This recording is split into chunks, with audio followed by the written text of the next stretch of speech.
Welcome to this presentation of How to Study the Scriptures.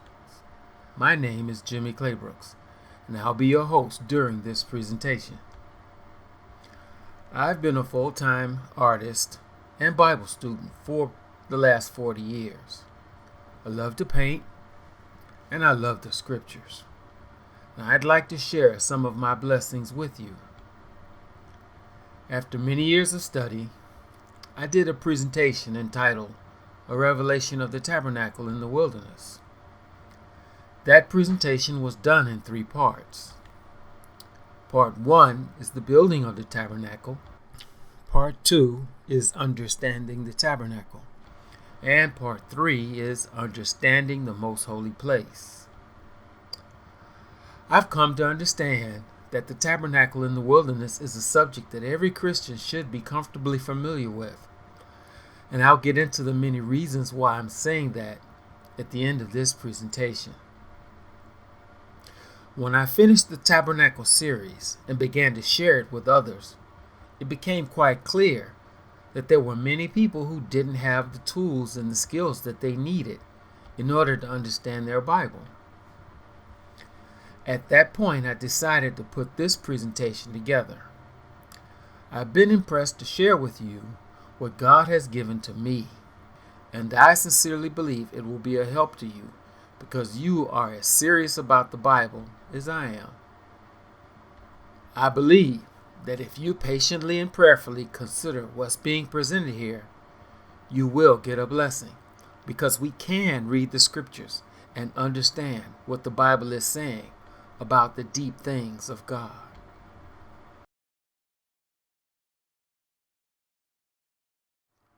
At the time of this writing, the world is being caught up in the grip of a global pandemic. Millions of people have been infected. Hundreds of thousands are sick or have already died. And presently, no vaccine or cure is yet available.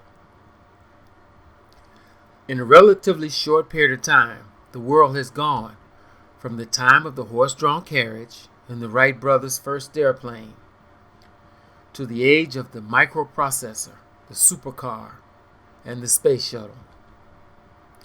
It's no coincidence that during this same time period, mankind has become more and more fascinated with the idea of an end-of-the-world scenario.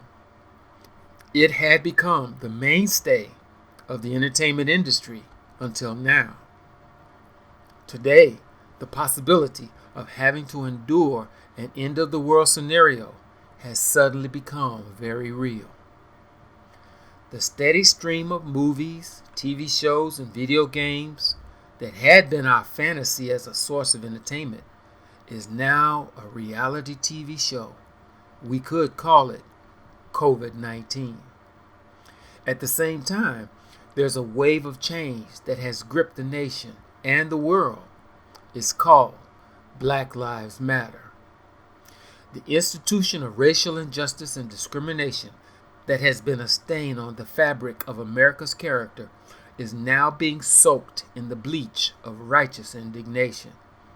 People all over the world are rising up, declaring, enough is enough. It's a bit ironic that the learning curve of science and technology that has so dramatically changed our world hasn't done a thing to change us and our human nature. But the world is rapidly changing, and the rate of change at this point will only accelerate because the catalyst that's responsible for the changes we're seeing isn't science or technology. It's the Spirit of God. There is good news and there's bad news. The bad news is, despite what the politicians are telling us, things are not going to get any better. The demands of a technological society have drained this world's resources to the point where the earth is now in a downward spiral, and we're just beginning to see it. That's the bad news. The good news is, the word that we associate with a doomsday scenario and the end of the world is apocalypse. Google the word and you'll see all kinds of horrific images. We associate the word with death, famine, and destruction on a global scale. But, ironically enough, the word apocalypse means something that is about to be revealed or made known, which makes you wonder why the last book of the Bible is called Apocalypse. The learning curve that spawned the Industrial Revolution was a secular one, and it's gotten us where we are today. But there's another learning curve that mankind will also experience, and that's the good news, because it's a spiritual one. God is going to take us to the valley of decision. God's spiritual learning curve that we're about to experience is called the latter rain, and it promises to be so great that it will bring this earth's history to a close. The Lord said to Daniel, "Go thy way, Daniel, for the words are closed up and sealed till the time of the end. Many shall be purified and made white and tried, but the wicked shall do wickedly. And none of the wicked shall understand, but the wise shall understand." Daniel chapter 12, verses 9 and 10. The final learning curve that mankind will have to deal with is the most important one of all.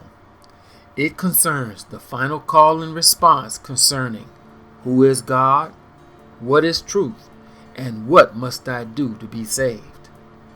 It's these three questions that are the valley of decision, and every one of us will have to walk this valley because God is preparing this world for the second coming of Jesus Christ.